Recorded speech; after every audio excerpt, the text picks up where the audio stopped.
In this section, we're going to discuss finding a function's maximum and minimum values on an interval. You might be wondering, wait a minute, I thought we already learned about local maxima and minima. And that's true, but I said maximum and minimum on an interval, not local maximum or local minimum. What's the difference?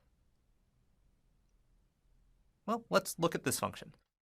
Here I've drawn it on the interval I, which is the closed interval from 1 to 4. We're going to be focusing on closed intervals for the first few parts of this section. And you can see that there are two local maxima, here and here. But only one of them is the maximum of f over the entire interval I from 1 to 4, and that's this one. Formally, we're going to say that f attains its maximum on the interval I at a point x equals c if f of c is greater than or equal to f of x for all x in I. There's a similar definition for attaining a minimum on an interval, but I'm not going to write that down. The difference between this and the notion of a local maximum is that here the interval is predetermined.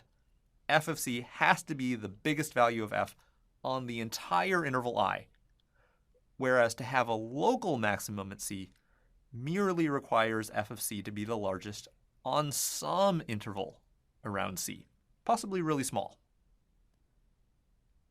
So here we can say that f attains its maximum value on I at x equals 2. And since f of 2 equals 3, we'll also say that the maximum value that f attains on I is 3. What about a minimum? There is a local minimum here, but it's not the minimum value of f over the entire interval, since f gets smaller over here. In fact, the minimum value is attained here at x equals 4, the endpoint.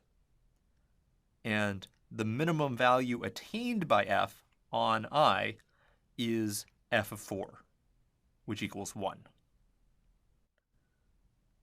Interestingly, if f continues past x equals 4 like this, then x equals 4 would not be a local minimum for f, but it is where f attains its minimum on the closed interval from 1 to 4.